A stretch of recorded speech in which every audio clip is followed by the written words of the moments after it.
નમસ્કાર, હું છું મનોજ અગ્રાવત ને આપ જોઈ રહ્યા છો KTV ન્યૂઝ ગુજરાતી। કર્ણાટકમાં ચૂંટણી યોજાવાને હવે ગણતરીના કલાકો જ બચ્યા છે અને 10મી મતદાન થવા જઈ રહ્યું છે। કર્ણાટકનો જંગ જીતવા ભાજપ, કોંગ્રેસ અને JDSએ એડી ચોટીનું જોર લગાવી દીધું છે। આ જંગ જીતવા માટે ભાજપ અને કોંગ્રેસે પોતપોતાનો મેનિફેસ્ટો પણ જાહેર કરી દીધો છે। જોકે આ તમામને બાજુમાં રાખીને હવે લડાઈ બજરંગબલી પર ઉતરી આવી છે। કોંગ્રેસના ચૂંટણી ઢંઢેરામાં બજરંગ દળ અને PFIના સંગઠનો સામે કડક કાર્યવાહીનું વચન આપ્યું છે, જેને લઈને હવે ભાજપે તેને બજરંગબલી સાથે જોડી લઈને સભાઓ ગજવવાનું શરૂ કર્યું છે। જનસભામાં વડાપ્રધાન નરેન્દ્ર મોદીએ કોંગ્રેસ પર નિશાન સાધ્યું અને કહ્યું કે કોંગ્રેસે હનુમાનજીને તાળામાં બંધ કરવાનો સંકલ્પ કર્યો તે દુર્ભાગ્યપૂર્ણ છે। અગાઉ શ્રી રામને તાળામાં બંધ કર્યા હતા। જ્યાં પણ લોકો દેશમાં શાંતિ અને પ્રગતિ ઈચ્છે છે તે પહેલાં તેમના રાજ્યમાંથી કોંગ્રેસને હટાવે છે। કોંગ્રેસ બજરંગબલીને જેલ કરવા માંગે છે। તમારે તમારા વોટથી ભાજપને જીતાડીને કોંગ્રેસને જડબાતોડ જવાબ આપવો પડશે। PM મોદીએ એ પણ કહ્યું કે સમાજમાં શાંતિ હોય તો કોંગ્રેસ ચૂપચાપ બેસી ન શકે। દેશનો વિકાસ થાય તો કોંગ્રેસ સહન ન કરી શકે। સમગ્ર રાજકારણ ભાગલા પાડવાનું છે। કોંગ્રેસનો આ ભયંકર ચહેરો કર્ણાટકની જનતાએ પોતે જોઈ લીધો છે। કોંગ્રેસ પર આરોપ લગાવતા PM મોદીએ કહ્યું કે દેશ જવાનોનું સન્માન કરે છે ત્યારે તેઓ કોંગ્રેસ અપમાન કરે છે। આ સાથે તેમણે કહ્યું કે આજે આખી દુનિયા ભારતમાં લોકશાહી અને વિકાસને સન્માન આપી રહી છે, પરંતુ રિવર્સ ગિયરમાં કોંગ્રેસ દુનિયાભરમાં ફરીને દેશને બદનામ કરી રહી છે। બીજી તરફ કોંગ્રેસે પણ ભાજપા પર પડતો પ્રહાર કર્યો છે। રાહુલ ગાંધીએ ચૂંટણીમાં કહ્યું કે 3 વર્ષમાં ભાજપે શું કર્યું તેનો હિસાબ આપે। મોદી એક પણ શબ્દ તેના વિશે બોલતા નથી। ભાજપે મેનિફેસ્ટો જાહેર તો કર્યો, પણ આગળના મેનિફેસ્ટોમાં 70% કામ અધૂરા છે। 3 વર્ષમાં એકમાત્ર કામ ચોરીનું કર્યું છે। તમારા પૈસે ભાજપે ચોરી કર્યા છે। રાહુલ બાદ પ્રિયંકા પણ મેદાનમાં આવી। ભાજપે કહ્યું કે ભાજપને નિશાન બનાવ્યું અને કહ્યું કે 100 એમ્સ હોસ્પિટલ, 30,000 સ્માર્ટ ક્લાસ અને 30 લાખ ગરીબોના ઘર બની જાત એટલું ભાજપે ભ્રષ્ટાચાર કર્યો છે। વિકાસ સાથે કોઈ મતલબ નથી એવા મુદ્દા ભાજપ ઉઠાવી રહ્યું છે। કોંગ્રેસ પ્રમુખ મલ્લિકાર્જુન ખડગે PM મોદીને ફરી નિશાનામાં લીધા। તેઓ ગાળો કેટલી આપી તે ગણી રહ્યા છે। આપ વડાપ્રધાન છો તો કેમ રડી રહ્યા છો? આ મુદ્દે વડાપ્રધાનને ફરીથી તેમણે ટાર્ગેટ કર્યા છે। અત્યાર સુધીમાં કર્ણાટકના ચૂંટણી જંગમાં કોણ શું બોલ્યું અને કયા શબ્દો બોલ્યા આવો જોઈએ।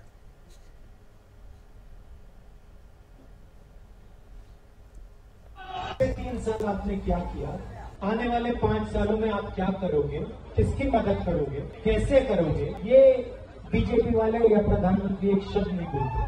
अभी उन्होंने अपना मैनिफेस्टो रिलीज किया, मगर पिछले मैनिफेस्टो के 70% काम अधूरे हैं, पूरे नहीं हुए।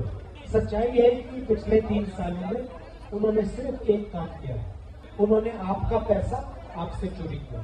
वो तो कह नहीं सकते, इसलिए नरेंद्र मोदी जी कहते हैं कि कांग्रेस पार्टी ने मेरे बारे में 91 बार बोला। प्रधानमंत्री, उनके तमाम मंत्री और उनके सारे नेताओं को चुनौती देती हूँ, एक चुनाव किसी भी प्रदेश में, एक चुनाव वो जनता के मुद्दों पर लड़के दिखाएं। एक ऐसा चुनाव लड़ें जिसमें ना वो अतीत की बातें करें, ना उस जनता को लड़ाने की बातें करें, ना वो ऐसी बातें करें जिससे जनता के लिए कोई समस्या नहीं है।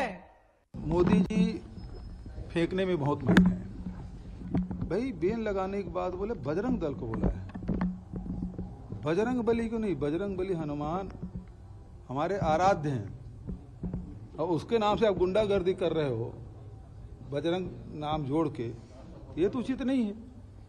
और राम को ताला लगा। अरे राम, अयोध्या के मंदिर में ताला खुलवाने का काम तो राजीव गांधी ने किया था।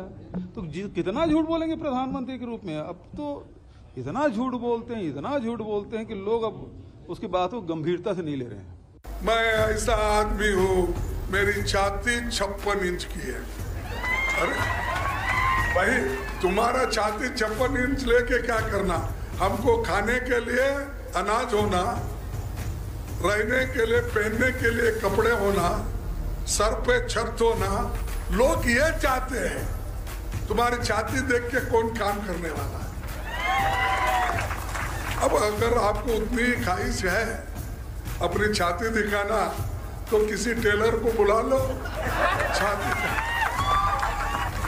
छाती का माप ले लो या और नए जैकेट सिलाते जाओ, क्योंकि उन्होंने रोज एक जैकेट पहनते हैं, एक फंक्शन को एक जैकेट, रोज एक नहीं, एक फंक्शन को एक, और ऊपर से कहते हैं मैं बड़ा गरीब आदमी हूँ, मेरे को सब लोग गालियां देते हैं, मैं पिछड़ा हूँ।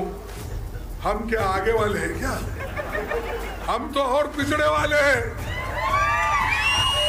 अरे बाबा साहब अम्बेडकर ने हमको कुछ संविधान में दिया, इसीलिए हम थोड़ा कुछ जी रहे हैं, नहीं तो आप लोग जीने भी नहीं देते थे। और हमको ये कह रहे हैं कि मैं पिछड़ा हूं, मेरे को गालियां दिए, मेरे को 91 टाइम्स गालियां दिए। अरे ये कहने की बात है। अरे आप प्रधानमंत्री हो, रोमन, आप सवाल का जवाब दो, उसके बजाय आप हमेशा रोते ही रहे। कांग्रेस जेडीएस दिखावे के लिए दो दल है, लेकिन दिल से और अपनी करतूतों से ये दोनों एक ही है। ये दोनों परिवारवादी हैं, दोनों करप्शन को बढ़ावा देते हैं और दोनों समाज को बांटने की राजनीति करते हैं। कांग्रेस पार्टी ने अपने मैनिफेस्टो में बजरंग बली को ताने में बंद करने का निर्णय किया है। पहले प्रभु श्री राम को ताने में बंद किया और अब जय बजरंग बली बोलने वालों को ताने में बंद करने का संकल्प लिया है। इस बार क्या करोगे? क्या करोगे? सजा करोगे? गाली देने वालों को सजा करोगे? बराबर जम करके सजा करोगे? जब पोलिंग बूथ में बटन दबाओ ना, तब जय बजरंग बली बोल करके सजा दे देना इनको। पक्का दोगे ना? कांग्रेस जेडीएस दिखावे के लिए दो दल है, लेकिन दिल से और अपनी करतूतों से।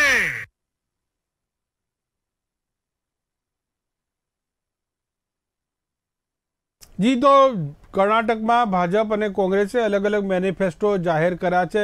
ભાજપના મેનિફેસ્ટો પર નજર કરીએ તો તમામ બીપીએલ પરિવારોને વાર્ષિક 3 મફત સિલિન્ડર આપવાનો વાયદો કર્યો છે। ભાજપનો બીજો મેનિફેસ્ટો છે કે દરેક બીપીએલ પરિવારને દરરોજ 1.5 લીટર નંદિની दूध મળશે। માસિક રાશન કીટ દ્વારા 5 કિલો અનાજ મળશે। સાથોસાથ ખેડૂતોને બિયારણ માટે 10,000 રૂપિયા પણ અપાશે। દરેક વોર્ડમાં અટલ ડાયટ સેન્ટર બનાવવાની પણ જાહેરાત ભાજપે કરી છે। આ સાથે 5 લાખની લોન ઉપર કોઈ પણ વ્યાજ વસૂલવામાં નહીં આવે। એસટી અને એસટી પરિવારોને મહિલા માટે 5 વર્ષ માટે 10,000 રૂપિયાની એફડીનો વાયદો કર્યો છે। દરેક સરકારી શાળાઓને વિશ્વ કક્ષાના ધોરણે અપગ્રેડ કરવાનું કીધું છે। વરિષ્ઠ નાગરિકો છે તેનું મફત તપાસ આરોગ્યની વાત કરી છે। બીજું કર્ણાટકમાં જે સૌથી મહત્વનું છે ઓનરશિપ એક્ટ 1972નો જે સુધારો કરવા કવાયત કરવામાં આવ્યું છે। રેસિડેન્ટ વેલફેર કન્સલ્ટેટિવ કમિટીની રચના કરવાનું કહ્યું છે। બીજું કે બીપીએલ પરિવારોને 3 મફત ગેસ સિલિન્ડર, ઉગાડી ગણેશ ચતુર્થી દીપાવલીમાં એક પોષણ યોજના શરૂ થશે। આમ ભારતીય જનતા પાર્ટીએ અલગ અલગ જે વાયદા કર્યા છે તેવા દરેક જિલ્લાઓને ધ્યાનમાં રાખીને આ પ્રકારનો એક મેનિફેસ્ટો તૈયાર કર્યો છે। સામે કોંગ્રેસે પણ મેનિફેસ્ટો જાહેર કર્યો છે, જેમાં કોંગ્રેસના મેનિફેસ્ટોમાં સૌથી જે મેન ફેક્ટર છે તે બજરંગ દળ અને પીએફઆઈ જેવા સંગઠનો ઉપર કંટ્રોલ કરવાનું તેમણે જે વાત છે તેને લઈને હાલ કર્ણાટકમાં એક ભાજપે એક તેનું હથિયાર પણ નવું બનાવ્યું છે અને આ હથિયારને લઈને પીએમ મોદી દરેક સભાઓ છે તે ગજવી રહ્યા છે। હવે કોંગ્રેસના મેનિફેસ્ટો પર નજર કરીએ તો ખ્યાલ આવશે કે કોંગ્રેસે પણ બજરંગ દળ અને પીએફ જેવા સંગઠનો દ્વારા તેનું ઉલ્લંઘન ન થઈ શકે તેના માટે પણ પ્રયત્ન કર્યો છે. નફરતોના સંગઠનો પર પ્રતિબંધ સહિત કાયદો મૂજવા નિર્ણાયક પગલાં લેવાનું કહ્યું છે. અન્ય ભાગ્ય યોજના BPL પરિવારને 10 કિલો અનાજ આપવાની વાત કરી છે. આ મુદ્દે આપણે ચર્ચા કરવા માટે અલગ અલગ જે મહાનુભાવો જોડાય છે આ તમામનું સ્વાગત છે. ભાજપ તરફથી જોડાયા છે નિલેશ સોલંકી, કોંગ્રેસ તરફથી જોડાયા છે નિકુલ પટેલ, રુઝાન ખંભાતા સામાજિક કાર્યકર અને જ્યોતિબેન અમીન છે રાજકીય વિશ્લેષક. શરૂઆત આપણે શ્રી ગણેશ કરીએ ભાજપના નેતા નિલેશ સોલંકીથી. નિલેશભાઈ, જે રીતે ભારતીય જનતા પાર્ટીએ મેનિફેસ્ટો તો વાત કરી છે, પણ આજ સૌથી મોટો જે પ્રચાર થઈ રહ્યો છે તે જય બજરંગબલીના નામથી. મનોજભાઈ, સૌપ્રથમ પહેલા કે ટીવી ના માધ્યમથી આપને અભિનંદન આપું કે આપ સારા ટોપિક લઈને આવો છો, એ માટે આપણા પ્રજાના જે જાગૃત પ્રશ્નોને વાચા આપો છો તે માટે અભિનંદન. હું ડિબેટની શરૂઆત કરીશ હનુમાનજીના એક નાની 2 લાઈનથી કે સંકટ મીટે સબ પીડા જો સુમરે હનુમત બલવીરા. એટલે આ જે કોંગ્રેસની મેનિફેસ્ટોની વાત કરીએ આપણે, તો કોંગ્રેસનું મેનિફેસ્ટો જે કદાચ હું માનું ત્યાં તો જીન્ના જીવતા હોત ને જીન્નાએ પણ આવું ના બનાવ્યું હોત.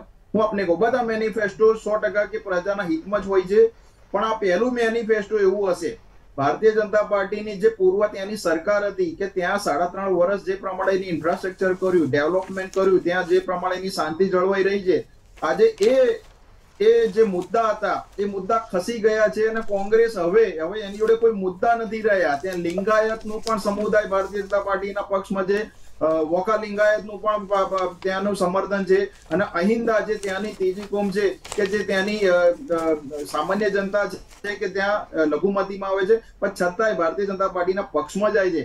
પણ હવે આ લોકોને કોંગ્રેસને રાહુલ ગાંધીજીને ખબર પડી ગઈ કે હવે બધા મુદ્દા ખસી ગયા છે. હવે સીધું મુસ્લિમ તૃષ્ટિકરણ, હિન્દુઓના સંગઠનના આતંકવાદીઓ જાહેર કરવા, હવે બજરંગ દળ જેવા સાંસ્કૃતિક સંસ્થાને મનોજભાઈ જો આ લોકો બેન કરવા માંગતા હોય તો PFI અને બજરંગ દળને આ લોકો એક જ લાઈન પર લાવી દીધું. જે બજરંગ દળ જે હંમેશા એક ભગવાન શ્રી રામના પણ આ લોકોએ કબૂલ નતા કર્યા, કાલ્પનિક કયા હતા, અને હવે તો એમના શિષ્યને પણ જે પ્રમાણે શ્રી રામ ભગવાનના પણ તાળા માર્યા હતા, હવે બજરંગ બલીના જે નામથી જે ચાલતી સંસ્થાને પણ, એટલે આપ સમજો કે એ સંસ્થા જે કામ કરે છે કે વૃક્ષો વાવવું, જે પૂરમાં જે પ્રમાણેની મદદ કરવી, જે કોઈ આપદા થઈ હોય, ભૂકંપ થયો હોય એમાં મદદ કરી, આવા એવી સંસ્થા પર આ લોકો બેન કરશે. એટલે આપ સમજો કે આ લોકો જોડે કોઈ મુદ્દા નથી રહ્યા. હવે ભગવાનના જે નામ પર, જે શિષ્યના નામ ઉપર જે સંસ્થા ચાલતી હતી એ સંસ્થાને પણ, એટલે હિન્દુ આતંકવાદી બનાવવા માટે મનમોહનસિંહની સરકારે સુશીલ કુમાર શિંદેજીની ગૃહમંત્રીના જે એમની જવાબદારી હતી ત્યારે આતંકવાદી સંગઠન સાબિત કરવા માંગતા હતા, અને આ ફરીથી પહેલ કરી છે. અને હું માનું ત્યાં સુધી હનુમાનજી કદાચ અમને બહુ આશીર્વાદ આપશે, અને જે પ્રમાણેની જે અમને ફરીથી ત્યાંની વિપક્ષમાં બેસવા લાયક ઠેરશે, તો હું માનું ત્યાં સુધી હનુમાન દાદા એમના આશીર્વાદ આપે, અને હનુમાનજીના જે તાળા મારવાની જે કોશિશ કરી રહ્યા છે, કદાચ હું માનું ત્યાં સુધી રાહુલ ગાંધી જાય એ એમની સફળતા રાજકીય નીતિ લાવે. જી, હવે નિકુલભાઈની વાત કરીએ. નિકુલભાઈ, જે રીતે ભાજપના નેતા જે કહી રહ્યા છે કે કોંગ્રેસ પાસે મુદ્દા નથી, આટલા બધા મુદ્દા તો છે ને તમે એક મુદ્દો નવો જે આપ્યો છે ભારતીય જનતા પાર્ટીને, PFI ની સાથે બજરંગ દળનો મુદ્દો. સૌ પ્રથમ તો મારે તમારા પ્રાથમિક જે અવલોકન કે ઉદ્બોધન છે એમાં તમે ભારતીય જનતા પાર્ટીના મેનિફેસ્ટોના બહુ લાંબા લિસ્ટ ગણાય, પરંતુ કોંગ્રેસના બી મેનિફેસ્ટોના એટલા જ લાંબા લિસ્ટ છે તમે કદાચ બતાયા નથી. તો મારી વિનંતી છે કે તમે તમારો ફરીથી વક્તવ્ય આવે તો કોંગ્રેસના મેનિફેસ્ટો બી વાંચો. સ્ક્રીન ઉપર નિકુલભાઈ, સ્ક્રીન ઉપર હમણાં તમને બાજુમાં જોવા મળશે સતત. ના પણ તમે બોલ્યા નથી એટલે મારે તમને તમારું ધ્યાન ફરીથી બોલી દઈએ. ભારતીય જનતા પાર્ટીના મેનિફેસ્ટો બોલ્યા, બરાબર છે, અને કોંગ્રેસનું ખાલી બજરંગ દળ વાળું જે સ્ટેટમેન્ટ તમે છે એ જ બોલ્યા, એટલે મારે તમારું ધ્યાન દોરવું છે કે આટલો બી તમે અમારા માટે દ્વેષ ન રાખો જે સીધો ને સીધો ફલિત થાય છે નેશનલ ટીવી પર તમારા. કઈ વાંધો નહીં. હવે જે રીતના મારા મિત્ર કહી રહ્યા હતા, હવે કોઈ બી સંગઠન હોય એના એક્ટિવિટી શું છે, એના કઈ રીતના કાર્યવાહી છે, એના આધારે બધા કોઈ બી વ્યક્તિને કે કોઈ બી સંગઠનનું થતું હોય છે. આપણે ઘણીવાર જોયું હોય છે કે બજરંગ દળના બી એક્ટિવિટી ઘણીવાર નોન વાયોલન્સ મીન્સ વાયોલન્સ વાળા હોય છે, જે ઘણીવાર લોકોના હિતમાં નથી હોતા. કર્ણાટકના કયા ફેક્ટરના આધારે ત્યાંના લોકલ નેતૃત્વએ આ નિર્ણય લીધો છે એ આપણને કોન્સ્ટિટ્યુશનલી ત્યાં સમજીએ તો વધારે આપણને ખ્યાલ આવશે. પરંતુ બજરંગ દળ એક દળ છે અને બજરંગબલી એક ભગવાન છે, અને કોંગ્રેસ કોઈ બી દિવસ કોઈ ભગવાનનું અપમાન નથી કરતું. એ આપણે સ્પષ્ટ અહીંયાથી હું તમારા માધ્યમથી બધાને જણાવવા માંગીશ. અમે હંમેશા દરેક ધર્મને જોડે રાખીને કાર્યવાહી કરી છે, અને અમારા જે મૂળભૂત મેનિફેસ્ટો કર્ણાટકાની અંદર છે એ લોકહિતના છે. અને જે રીતના કર્ણાટકા ચૂંટણીની વાત કરીએ તો કર્ણાટકાના લોકોની અંદર એક ભાવના ઉદ્ભવી ગઈ છે કે ભારતીય જનતા પાર્ટીના શાસનમાં 40% ભ્રષ્ટાચારના ભાગરૂપે અમારે પૈસા ચૂકવવા પડતા હતા.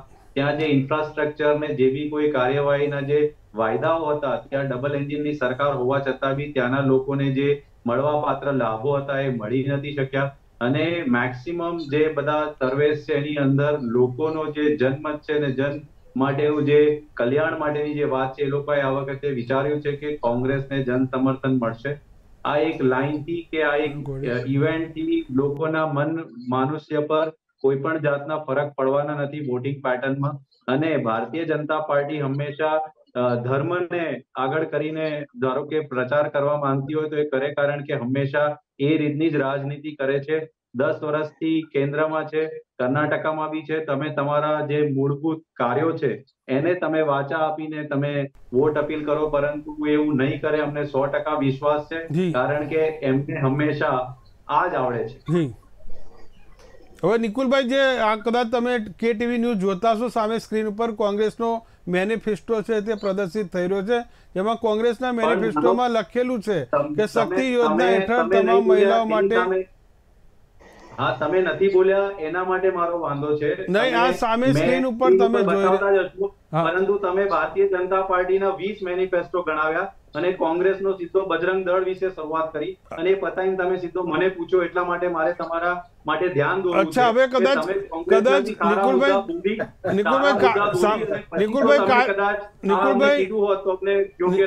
નિકુલભાઈ કાર્યક્રમની શરૂઆત કદાચ તમે જો ધ્યાનથી સાંભળી હશે તો સૌથી પહેલા રાહુલ ગાંધીનું સંબોધન શરૂ થયું, એની બાદમાં પ્રિયંકા ગાંધીનું થયું. નહીં, એટલે હું તમને નહીં, તમે કદાચ જે દ્રષ્ટિથી મને જોઈ રહ્યા છો, એટલે હું એ નહીં, હું પણ એ જવાબ જ આપું છું કે શરૂઆત આપણે રાહુલ ગાંધીથી કરી, બાદમાં પ્રિયંકા ગાંધીથી કરી, મલ્લિકાર્જુન ખડગેથી કરી, સાથોસાથ ભૂપેશ બધેલ, ચારે ચાર એમની પર તમે આનો વાંધો ના કર્યો. મુદ્દાની વાત કરી કે બજરંગ દળની વાત કરી, એની સામે મારે તમને ધ્યાન દોરવું છે. એમ નહીં નિકુલભાઈ, હું એ જ કહું કે 4 કોંગ્રેસના નેતા સામે મેં ખાલી એક PM મોદીનું ભાષણ જ તમને સંભળાવ્યું, બરાબર? આપણી સાથે આપણે તમારી પ્રસ્તાવનાની વાત છે, તમે જે બતાવ્યું એની સામે મને કોઈ વાંધો નથી. ઓકે, ચલો આપણે ડિબેટ, પ્રસ્તાવનાથી એની સામે મને વાંધો છે. ઓકે, ચલો ડિબેટ આપણે આગળ વધારીએ. રુઝાનબેન સાંભળી રહ્યા છે આખી ચર્ચા. રુઝાનબેન, જે તે કર્ણાટકનો કિંગ કોણ બનશે તેના પર ચર્ચા ચાલી રહી છે. કર્ણાટકમાં જે રીતે ટક્કર ચાલી રહી છે, ફાઇનલી મેં બધા જ ઇલેક્શનોમાં જોયું છે કે છેલ્લે આવે છે તો ધર્મ પર આવીને ઉભું રહી જાય છે, કોઈક ના કંઈક વે ટેસ્ટ કરીને. કોઈ બી ઇલેક્શન લો તમે, એટલે આવી એના પર આવવાનું હતું ને આવીને ઉભું રહી ગયું છે. હવે લોકોએ ડિસાઈડ કરવાનું છે, કારણ કે અલ્ટિમેટલી આજની તારીખમાં આપણને ખબર છે કે કોંગ્રેસ ઘણી વાર નબળી પડી છે લોકોના મુદ્દાઓ ઉઠાવવાની, લોકોના મુદ્દાઓ કહેવાની, અને એમાં એ સામે બીજેપી બહુ સ્ટ્રોંગ છે. મુદ્દાઓ કઈ રીતે ટ્વિસ્ટ કરવાના, કઈ રીતે મૂકવાના, પછી કારણ કે ઓબ્વિયસલી એ લોકો પાસે મોટું પેલું IT સેલ બી છે ને, એ લોકોનું મેન પાવર બોલો, રિસોર્સ બોલો, નેટવર્કિંગ બોલો, ગ્રાઉન્ડ લેવલ જે લાસ્ટ મિનિટોમાં તો ગ્રાઉન્ડ લેવલ વર્ક જે લાગશે તો ઓબ્વિયસલી એ લોકોનું વધારે છે, એટલે એ લોકોનો ફાયદો પડે છે. હવે લોકોને વિચારવાનું છે કે અગર લેટસ છે કે તમે અત્યારે આની એક્ઝામ્પલ લઈ લે, બજરંગ દળ અને Bajrangbali. I mean the philosophy of Bajrang દળ ઇઝ ધેટ કે બજરંગબલીના ફિલોસોફી પર વિશ્વ હિન્દુ પરિષદની એક શાખા છે, જેટલું મને જ્ઞાન છે. તો ઓબ્વિયસલી એ લોકો બજરંગબલીને શું કહેવાય માને. હવે થયું શું છે કે બીજે એ લોકોએ કહ્યું કે અમે એ લોકોના મેનિફેસ્ટોમાં કંઈક રિસર્ચ થઈ હશે, મોસ્ટલી મેનિફેસ્ટો રિસર્ચ થઈને બનતું હોય, એટલે એ લોકોના એટલે કોંગ્રેસ વાળા જયારે મેનિફેસ્ટો બનાવે એ લોકોનું કંઈ રિસર્ચમાં એવું આવ્યું હશે, એ તો હવે વોટિંગ પછી જ ખબર પડશે કે કારણ કે એ લોકોનો મેનિફેસ્ટો લોકોને ગમ્યો કે નહીં, કારણ કે એમાં આવ્યું હશે કે ભાઈ આ બજરંગ દળ છે જે બહુ શું કે એ લોકોના પોઈન્ટ ઓફ વ્યૂથી ખોટી એક્ટિવિટીઓ કરે છે, જેનાથી લોકો હેરાન થાય છે, એટલે લોકો ઈચ્છે છે કે બેન થઈ જાય. અને એ લોકોએ પાછું કોંગ્રેસ એને હજી પેલું શું કે મારે સોરી ફોર માય સ્લેંગ પણ પેલું ચતરાવ અને પીએફ જોડે એટલે પેલું પોપ્યુલર ફ્રન્ટ જે છે એની જોડે કમ્પેર કરી નાખી. એટલે પોઈન્ટ અત્યારે એ છે કે એ એકચ્યુઅલી કોંગ્રેસે બહુ એક અટેકિંગ મોડ લીધો, પણ એ લોકો અટેકિંગ મોડને હવે ડિફેન્સિવમાં આવી ગયા છે. પ્રોબ્લેમ ક્યાં થયો છે કારણ કે જે રીતે બીજેપી એને આખું ટર્ન કરીને બજરંગબલી કારણ કે હું પોતે બી ભલે હું શું કહેવાય આઈ એમ અ સેક્યુલર પર્સન, પણ હું વર્ષમાં એકાદ વાર હું અહીંયા શું કે કેમ હનુમાન જઈ આવું પગે પડવા. એટલે you know so everybody has that feeling of Bajrangbali. તમે પગે પડવા જાઓ હનુમાનજીને, રુઝાનબેન તો ઈવીએમ ઉપર બટન બજરંગબલીને ધ્યાનમાં રાખીને દબાવો છો? ના એટલે હું કહેવા જાઉં છું, મેં વર્ડ યુઝ કર્યો sir I am a secular person. હું એને મને બતાવો દો, આઈ એમ અ સેક્યુલર પર્સન ને એટલું સાહેબ. પણ એટલું એ બજરંગબલીના બધા ભગવાને આપણને જ્ઞાન આપ્યું છે, કોમન સેન્સ આપી છે, નોલેજ આપ્યું છે કે ભાઈ મુદ્દાઓ શું છે અને આપણે આપણા દેશ માટે ને આપણા પોતાની પ્રજાજનો માટે, ખાલી મારા માટે નહીં કે મને મારો ધંધો મળતો હોય હું મારી રોકડી કમાઈ લેતી હોઉં એના માટે નહીં. એ તો ઠીક છે, તો બધા કમાઈ લે છે સાહેબ, પણ અગર હું મારા પ્રજા એટલે મારા ફેલો બીઈંગ્સ માટે હું કંઈક એ લોકોને નુકસાન ના થાય એવું કંઈ કામ કરું, એટલે મારા મગજમાં હંમેશા એ રહે છે કે ભાઈ કઈ ગવર્મેન્ટ સુખાકારી માટે કામ કરે છે. હવે પોલિટિક્સમાં તો એવું સાહેબ અત્યારે તો એવો સૌથી મોટો પ્રોબ્લેમ છે કે પેલું કે ને એક ઢેર તો દૂસરા કા સાઈ એમ એક કહેવત છે, એટલે બંને કંઈક નું કંઈક કરતા જ હોય. હવે મુદ્દો એ અત્યારે અગર તમે મને પૂછો કે એઝ અ ડિસ્ટિંગ વોટર તો હું સૌથી પહેલા એ જોઉં કે આજની તારીખમાં ભાઈ વિચ ઇઝ અ બેટર, કારણ કે અત્યારે બેસ્ટ તો આપણે અનફોર્ચ્યુનેટલી આપણા દેશમાં સૌથી મોટો પ્રોબ્લેમ શું છે સાહેબ, આપણને કોઈ દિવસ બેસ્ટ મળ્યું જ નથી. આપણે પેલું શું કે ના મામાના કાના મામા જેવું કરવું પડ્યું છે. અને એટલા માટે coming back to this point, એટલે હવે લોકોએ વિચારવાનું છે કે એ લોકોને આ બજરંગબલીનો મુદ્દો સ્પર્શે છે કે એ લોકોને જે પેલું કરપ્શનનો, કારણ કે મેં જોયું છે કર્ણાટકમાં બહુ મોટો મુદ્દો છે, 40% કમિશનનો મુદ્દો છે, 40% કમિશનનો. જ્યોતિબેન શું કહેશો હવે?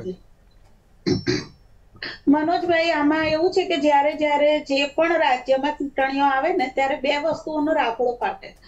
એક હોય બેફામ નિવેદનબાજી અને બીજું હોય ફ્રી બીજની લાણી.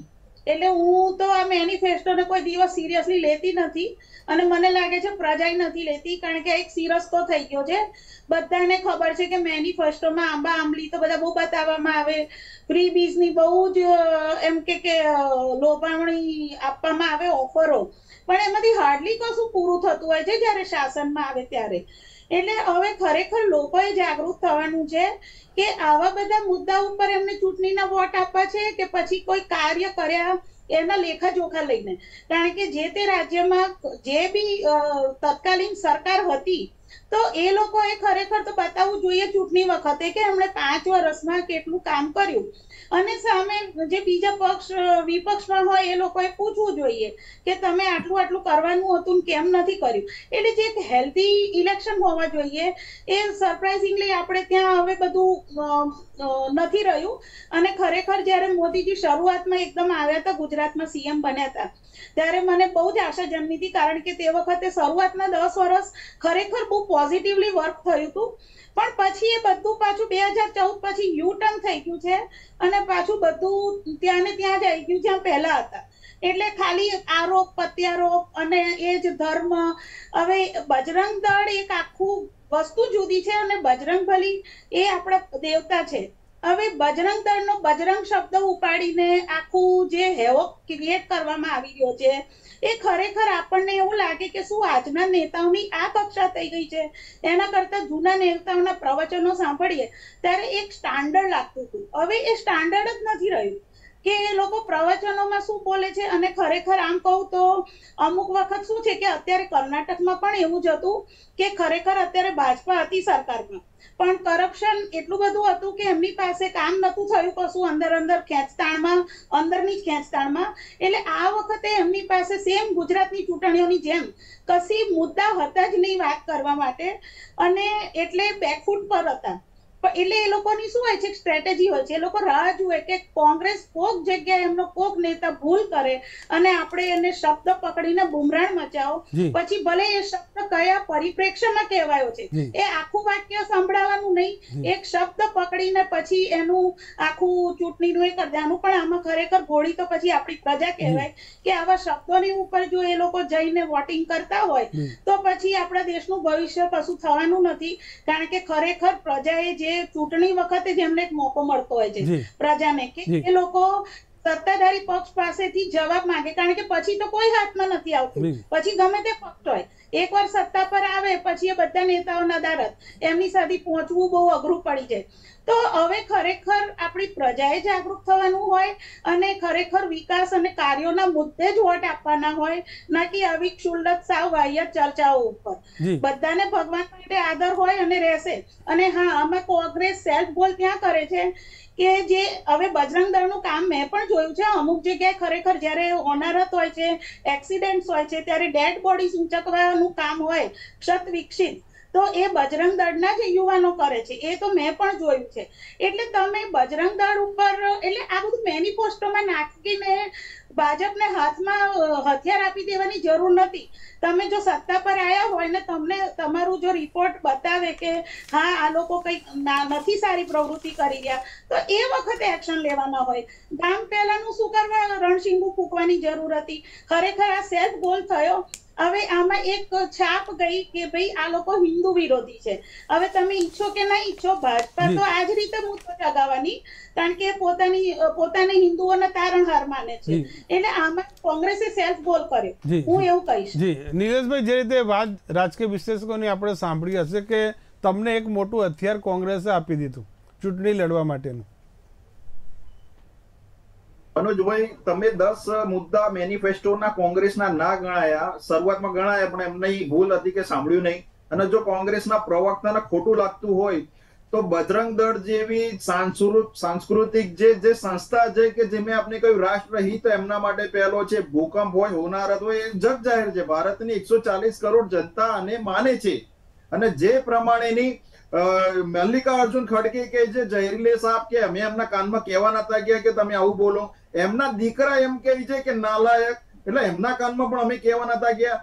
મેનિફેસ્ટો કોંગ્રેસનો, કોંગ્રેસ એવું કહે છે બજરંગ દળને બેન કરીશું। હવે પીએફઆઈ એવી જે સંસ્થા છે જે પોપ્યુલર ફ્રન્ટ ઓફ ઇન્ડિયા કે જેની જોડે તથ્યો મળ્યા છે, 1700 થી વધારે એના જે ધરપકડ કરવામાં આવી છે એના કેન્દ્રો હતા અને 100 થી વધારે આખા ભારતમાં ડિટેન કરવામાં આવ્યા છે। જો આ તથ્ય સાથે પીએફઆઈ ના બજરંગ દળ સાથે કોંગ્રેસ સરખાવતી હોય તો ગાંધી ફેમિલી હંમેશા હિન્દુઓને ટાર્ગેટ કરે છે અને હવે કોઈ મુદ્દા નથી રહ્યા મનોજભાઈ, જે આપણે સાબિત થાય છે કે ત્યાં હવે આ લોકો માટે મુસ્લિમ તૃષ્ટિકરણ, હિન્દુ આતંકવાદી બનાવવા માંગે છે। હિન્દુ આતંકવાદી મેં આપણે તથ્ય કહ્યું કે સુશીલ કુમાર સિંધે ગૃહ પ્રધાન હતા ત્યારે એજન્ડા લાયા હતા અને એજન્ડા ક્યારેય પાસ નથી કર્યા। અને બીજી વસ્તુ કે બજરંગબલી જેવા જે આપણે એક સનાતન છે ધર્મ, આ સનાતન ધર્મની પાછળ ગાંધી ફેમિલી, રાહુલ ગાંધી જે કેમ પડી ગયા છે મને ખ્યાલ નથી આવતો।